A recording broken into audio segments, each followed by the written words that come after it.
सहावी जो मराठीमध्ये मी सावी तुमचं खूप खूप मनापासून स्वागत करते. आज आपण आषाढी एकादशीनिमित्त मस्त मऊ मोकळी साबुदाण्याची खिचडी कशी करायची हे आचार्याकडून पाहूयात. चला तर मग आता वेळ न घालवता पटकन रेसिपीला सुरुवात करूयात. पण त्याआधी नेहमीप्रमाणे एक छोटीशी रिक्वेस्ट आहे. रेसिपी तुम्हाला कुठल्याही क्षणी थोडी जरी आवडली तर रेसिपीला लाईक आणि चॅनलला सबस्क्राईब करायला अजिबात विसरू नका. सुरुवातीला गॅसच्या भट्ट्यावरती मोठी कढई ठेवली आणि त्यामध्ये आपण 3 ते 4 किलो तेल घातलं आहे. तेल आपल्याला चांगलं कडकडीत गरम होऊ द्यायचं आहे. तेल गरम होत आहे तोपर्यंत इथे साबुदाणा छान मोकळा करून घेतला.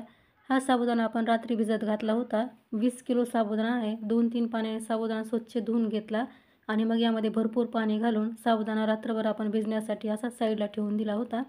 इकडे तेल देखील आपलं मस्त कडकडीत गरम झालं आहे. आता या गरम तेलामध्ये आपल्याला 7 ते 8 किलो कच्च्या बटाट्याच्या फोडी घालायच्या आहेत.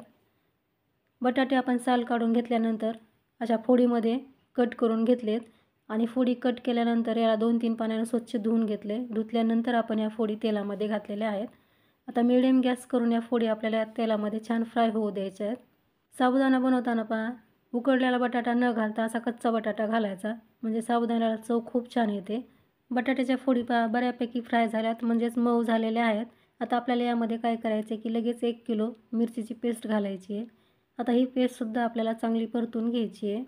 पेस्ट परतत असताना गॅस आपल्याला थोडासा कमी करायचा आहे, म्हणजे पेस्ट आपली खाली लागत नाही आणि छान फ्राय होते. 4 ते 5 मिनिटे हिरवी मिरची आपण यामध्ये छान परतून घेतली आहे. आता लगेच यामध्ये आपल्याला चवीपुरतं मीठ टाकून घ्यायचं आहे. मीठ घातल्यानंतर याला एकदा मिक्स करायचं आहे, म्हणजे मीठ यामध्ये छान एकजीव होतं आणि बटाटा खाताना टेस्टी लागतो, असा बेचव लागत नाही. आता मीठ यामध्ये आपण छान मिक्स केले. लगेच आता आपल्याला यामध्ये साबुदाणा घालायचा आहे. जो आपण साबुदाणा रात्री भिजवून घेतला होता तो लगेच यामध्ये घालून घ्यायचा आहे. आपण 20 किलो साबुदाण्याची खिचडी बनवतो आहे, त्यासाठी आपण 1 किलो मिरची पेस्ट वापरली आहे, 7 ते 8 किलो बटाटे वापरलेत आणि आपल्याला 10 किलो शेंगदाण्याचा कूट देखील इथे वापरायचा आहे. तर संपूर्ण साबुदाणा आपण यामध्ये टाकून घेतला आहे. साबुदाणा आता आपल्याला सतत असा हलवून घ्यायचा आहे, जेणेकरून साबुदाणा आपला चांगला मऊ होईल आणि खालीही लागणार नाही. असं आपल्याला थोड्या वेळ सारखं हलवत राहायचं आहे. खूप जास्त प्रमाणात साबुदाणा आहे, म्हणून याला 2 जण तरी हलवायला लागतील.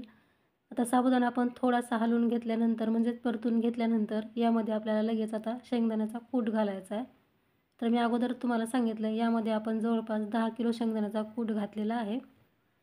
आता यामध्ये कूट घातल्यानंतर सुद्धा आपल्याला याला सारखं हलवत राहायचं आहे, जेणेकरून शेंगदाण्याचा कूट आहे या साबुदाण्यामध्ये चांगला मिक्स होईल आणि साबुदाणा आपला खाली लागणार नाही आणि छान परतणार सुद्धा. आणि गॅसची फ्लेम आपल्याला मिडियम ठेवायची आहे. संपूर्ण कृती आता आपल्याला मिडियम गॅसवरती करायची आहे. तर मैत्रिणींनो, तुम्हाला आजची ही रेसिपी कशी वाटते हे मला कमेंट्समध्ये नक्की सांगा.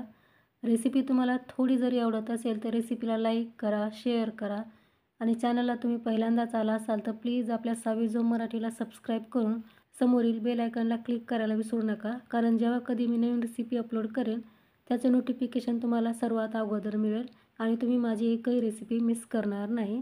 आणि ही रेसिपी तुम्ही कुठल्या गावातून किंवा कुठल्या शहरातून पाहताय हे सुद्धा मला कमेंट्समध्ये सांगत जा, म्हणजे मला कळेल की माझी रेसिपी कुठपर्यंत पोहोचली आहे. इथे तुम्ही पाहू शकता साबुदाणा छान आपला मऊ झाला आहे, ट्रान्सपरंट दिसायला लागला आहे, तेव्हा समजायचं साबुदाणा आपला परफेक्ट झालेला आहे. आता लगेच यामध्ये यांनी लाल तिखटसुद्धा घातलेलं आहे. सुरुवातीला आपण यामध्ये मिरची पेस्ट घातली होती आणि थोडंसं यामध्ये लाल तिखटसुद्धा घातलं आहे, म्हणजे साबुदाण्याची टेस्ट आहे ती अजून वाढते लाल तिखट घातल्यामुळं. आपण 20 किलो साबुदाण्याची खिचडी बनवली आहे, ती हलवायला खूप जास्त अवघड जात होतं, म्हणून आचार्याने काय केलं की अर्धा साबुदाणा यातला काढून घेतला आहे आणि अर्ध्यामध्येच लाल तिखट टाकलं आहे आणि याला छान परतून घेतलं आहे. आता हे लाल तिखट या साबुदाण्यामध्ये छान मिक्स झालं की लगेच हा साबुदाणा काढून घ्यायचा आहे आणि राहिलेला साबुदाणा लगेच या कढईमध्ये घालून परतून घ्यायचा आहे. तर इथे आपली साबुदाण्याची मस्त मऊ मोकळी अशी खिचडी तयार झालेली आहे. खूप टेस्टी झाली आहे एकदम मस्त दिसते. आता ही आपण काढून घेणार आहोत पातेल्यामध्ये आणि राहिलेली परत अशीच परतून घ्यायची आहे. तर कशी वाटली तुम्हाला आजची रेसिपी कमेंट्समध्ये नक्की सांगा. आवडली तर लाईक शेअर करा. चॅनलला सबस्क्राईब केलं नसेल तर प्लीज चॅनलला सबस्क्राईब करून घ्या. तर लवकरच भेटू आता आणखी एका अशाच छानशा रेसिपीसह. तोपर्यंत मस्त खा आणि हेल्दी राहा. धन्यवाद.